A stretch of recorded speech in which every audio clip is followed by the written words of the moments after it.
Hey there, welcome to LC Yoga. My name is Laura, and today we're doing a flow class workshop hybrid. So we're going to get into some standing poses, do them slowly and well to build a foundation for your yoga practice. So if you're ready, get on your mat and I'll meet you there.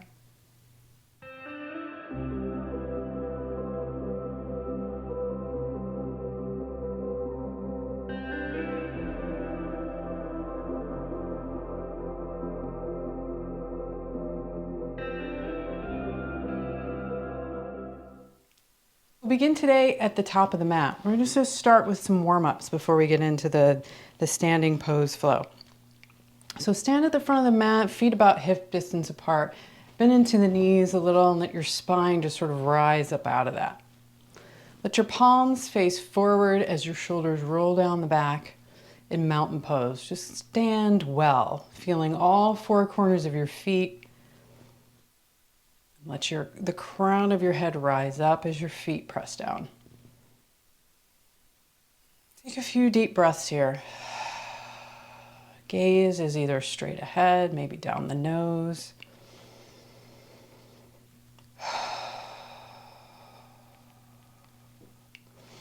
On your next inhale, sweep the arms out to the sides and up toward the sky.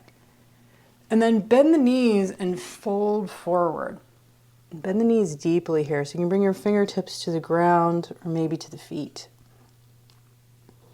Now tilt your sit bones up toward the sky and let that be what lengthens the back of the legs. Just a gentle stretch here. And then inhaling, let the crown of the head reach forward as you halfway lift. And then step your left foot back into a lunge. Your heel is up. Get your feet kind of ready. Plant that front foot, back toes are curled under, and then stand on up into a lunge, reach the arms up. You can also place your hands on your front thigh. Just press into the left hip, press that forward. Just kind of getting the legs ready for our standing pose flow. So feel free to move around a little, bouncing up and down, stretching a little more, maybe coming down low. You can be up high here, maybe stretch the shoulders, cactus arms. Love sweeping them forward and then cactus them down.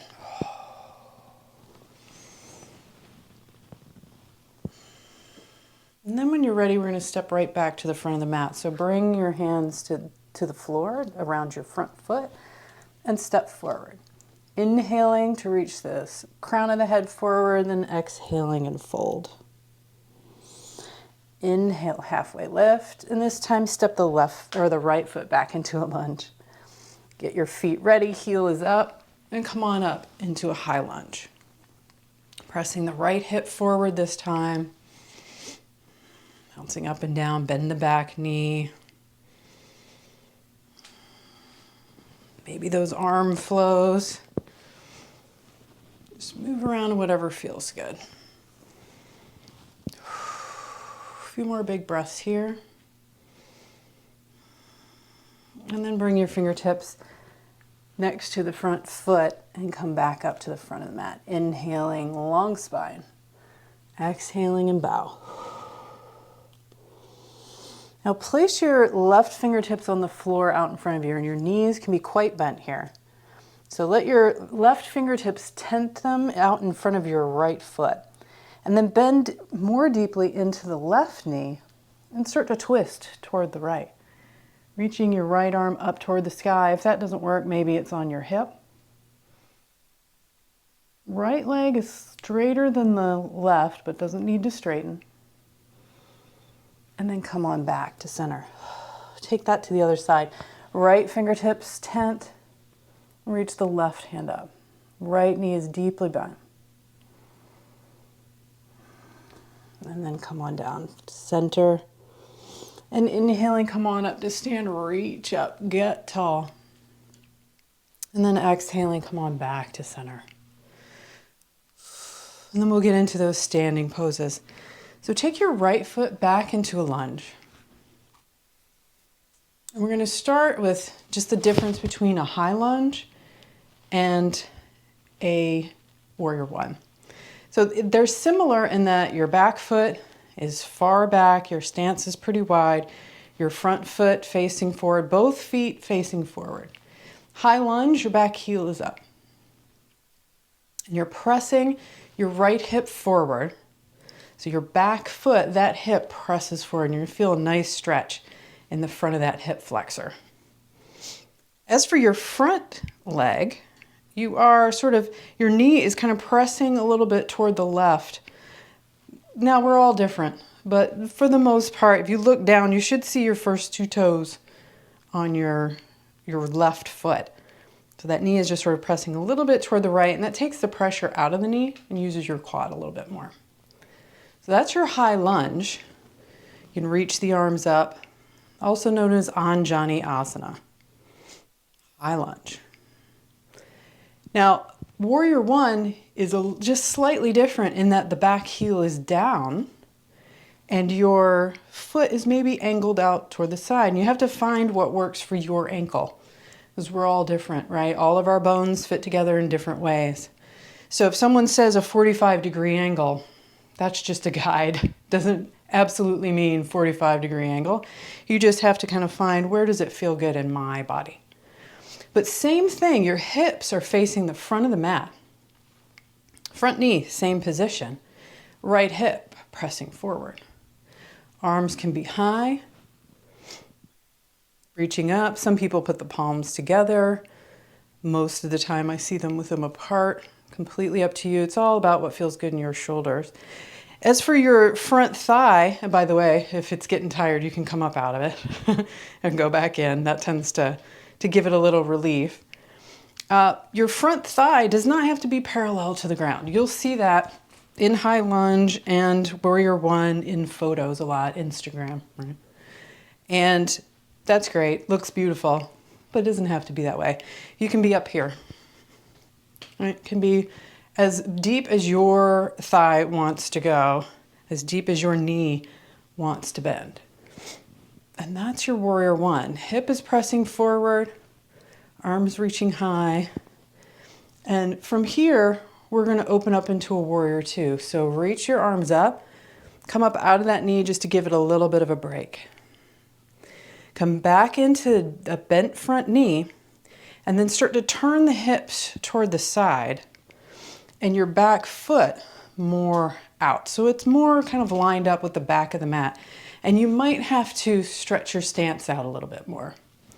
And now we're in a Warrior Two stance, where the back foot is sort of parallel to the back of the mat, front foot exactly where it was. Now come up out of that thigh, give it a little bit of a rest. And then as you bend back in, you're going to reach your arms out front to back into a T shape, looking out over your left fingertips. And that's Warrior Two. Your tailbone is slightly tucked. Front knee pressing slightly toward the left. Crown of the head and tailbone reaching away from each other so you're nice and tall. Thighs reaching away from each other, stretching. Strong Warrior Two. And then release that. And we're just going to switch to the other side. So bring both feet parallel and then turn your right foot out toward the right. Bend into your right knee and come back into Warrior Two on this side. Now you're gazing over your right fingertips. Back foot parallel to the mat. Front foot in a lunge warrior stance facing toward the right. Thighs are pressing away from each other. Tailbone slightly tucked so we're not sticking our butt out. Tall regal stance. Warrior Two.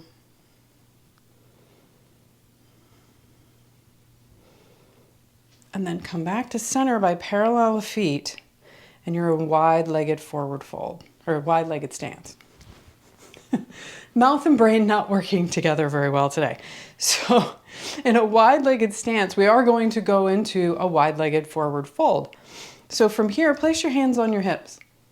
And as you inhale, reach the chest up toward the sky, bend into the knees just a little bit. And then start to fold forward from the hip joint. As you come forward, you can keep the knees as bent as they need to be as the hands come to the floor. So they can be very deeply bent here. It depends on how flexible you are and how your bones fit together. Keep the knees bent, and again, just as we did in standing forward fold at the front of the mat, we're going to turn the tailbone up toward the sky and let that be what starts to straighten the legs.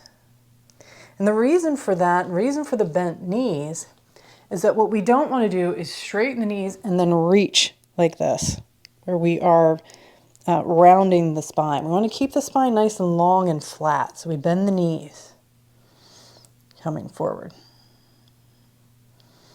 Now breathe and open. Your hands can be out in front, under the shoulders, behind you, on your feet. Take your pick. Breathe into the legs.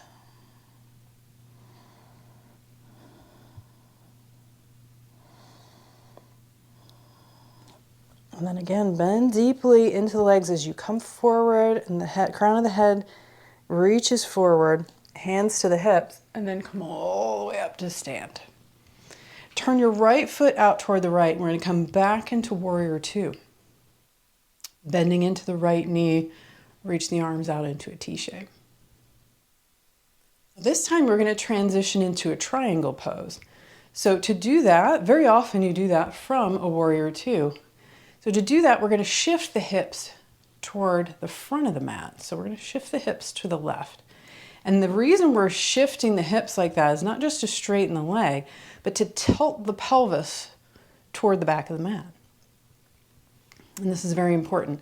A lot of times when beginners or even people who have been doing it for a long time, are told to go into triangle pose, they will straighten the front leg, place the hand on the shin, and reach up, and they're bending the spine and the side toward that direction. And you can misalign the spine and pull your lower back. So what we want to do is keep that knee bent, shift the hips back, tilting the pelvis toward the right foot. Let that be what straightens the front knee. So your left hip is shifting that way. And now you can place your hand on your thigh, or just below the knee, and reach your left arm up toward the sky. Eventually I'll get the right and left right today. Working on it. Your hand can come as low as you'd like, but only do that if you need more stretch. So if your knee is bent and you feel a nice stretch here, you're there. This looks like a lunge, but you're in triangle pose. And as you become more warmed up, more flexible, that knee can start to straighten, and you're shifting the top of that femur bone into your hip as the left hip pulls toward the left. Now, if you need more stretch because you're not feeling much, the hand can come down to the ankle or the foot, or maybe even the floor, front or back of the foot, your choice. You're really just looking for a nice stretch in the back of that front leg. But if your triangle pose is up here, completely fine. If your knee is bent, completely fine. Don't go for the shape, go for the feeling. That's what you're looking for, nice stretch. And then come on up. And let's just take that to the other side. So switch, let your left foot point out, right foot kind of parallel to the mat, depends on your ankle. And let's take a warrior two to begin with. Reaching the fingertips away from each other. We're going to start to tilt the pelvis, and it helps to kind of put your hands on your hip joints, not your hips, but your hip joints. And then start to tilt that pelvis toward the left. Hips are shifting toward the right as you start to straighten that front knee.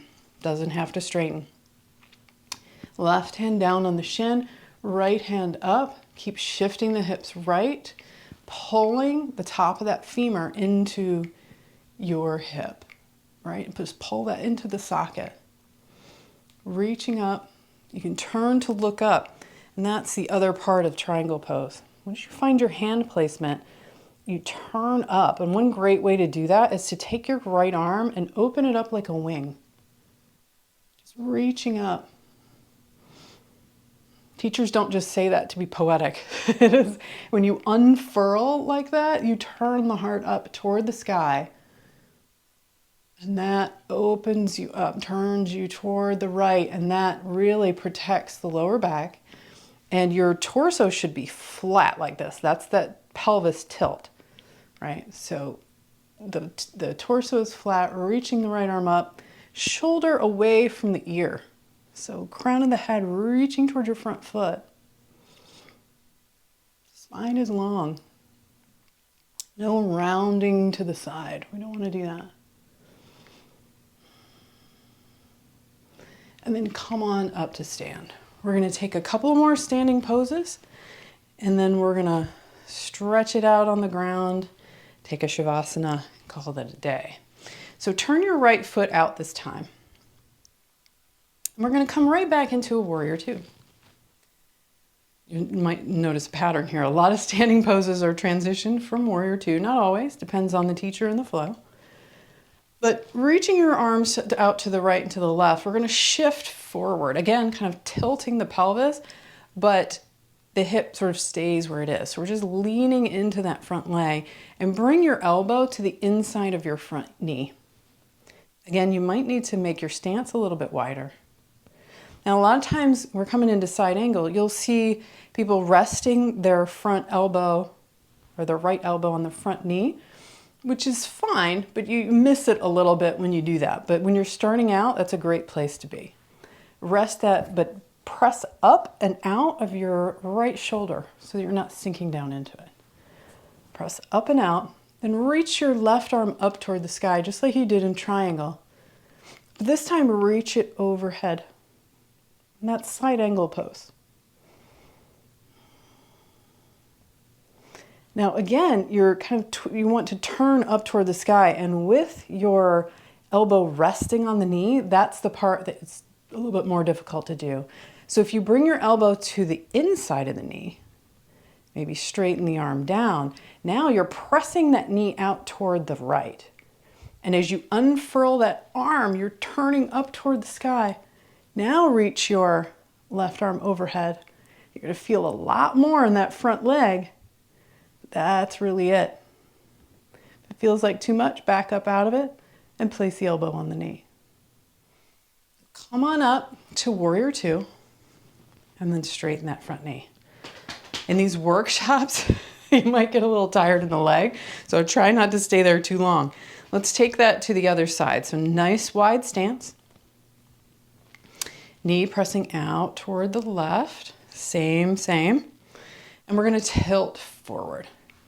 Bring your left elbow to the knee or the inside of the knee, and then reach your right arm up toward the sky as you turn the torso up, and then reach the arm overhead.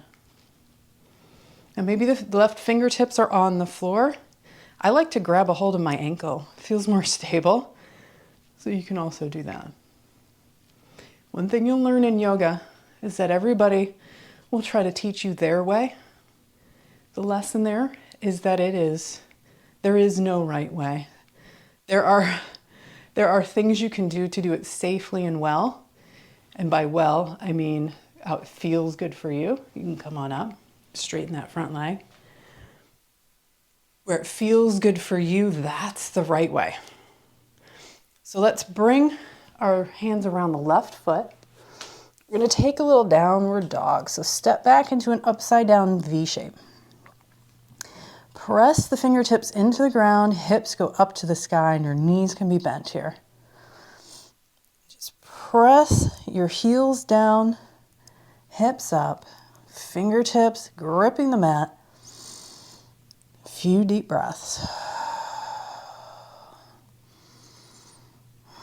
And then lower the knees to the floor. Walk them through, and we'll come into a seated position. Now let's just open the hips a little. All that leg work, we're going to just stretch it out a bit. So bring the bottoms of your feet together, knees out to the side, and then just sort of rock the hips, holding on to the feet. The purpose of that is to tilt the pelvis forward. So press the fingertips into the ground behind you and the chest forward. Start to lean into the hips and just sort of let gravity do its thing. If your body lets you in, you can bring your hands forward, but keep pressing the chest forward. Again, we're not looking to round here. I'm going to press the chest forward so we really get into the hips. Big deep breaths as you imagine those tissues of the hips, the outer hips getting wider.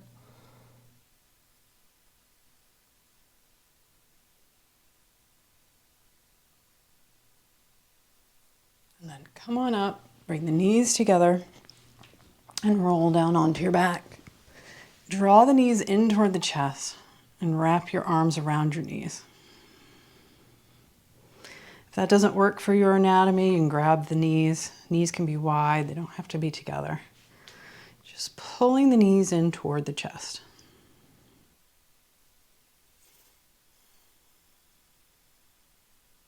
You can close the eyes here. Imagine your back along the ground. And let every inch of it sink deeper into the earth. Let the shoulders relax. You may be drawing the knees in, but let the musculature of the shoulders relax. Let the hips drop down.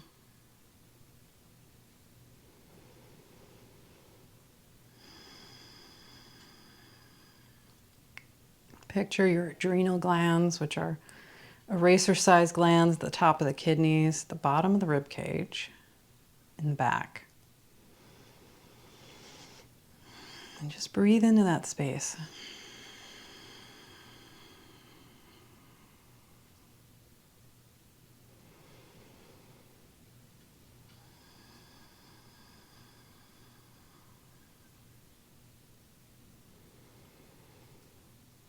This may have been a bit of a workshop today and not so much a flow class, but that doesn't mean we can't enjoy a little relaxation at the end.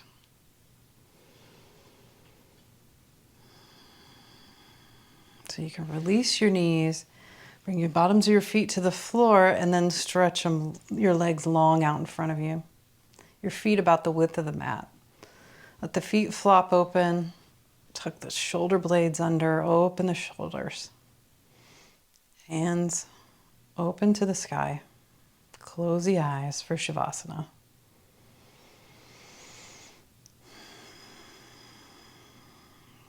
Shavasana is the most important part of practice.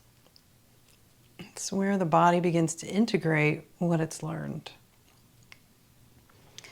And doing this at the end of our practice, we also train our brain to progressively relax the body.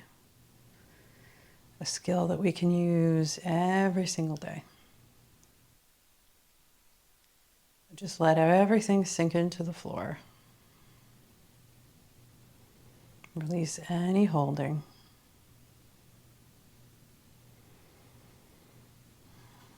And realize that for the next 30 seconds, you have nowhere to go, nothing to do.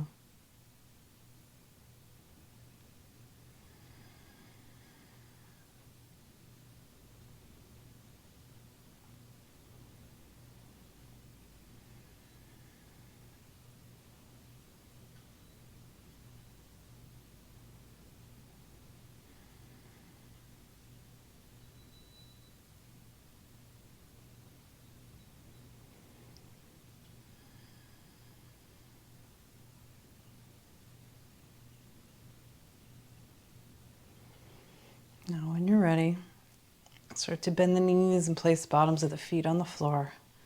Bring your hands to your upper thighs. Draw the knees in toward the chest. Give them a squeeze. And then make your way on up to sit. Find a comfortable seat. Simple cross-legged, half lotus, whatever's more comfortable. Bring the backs of the hands to the knees and close the eyes. This may have been a little bit unorthodox, a little bit of a workshop combined with a flow. But I hope that you enjoyed learning a little bit more about finding your standing poses. And also tapped into that place inside. that is always joyous, always happy for no reason at all. Namaste.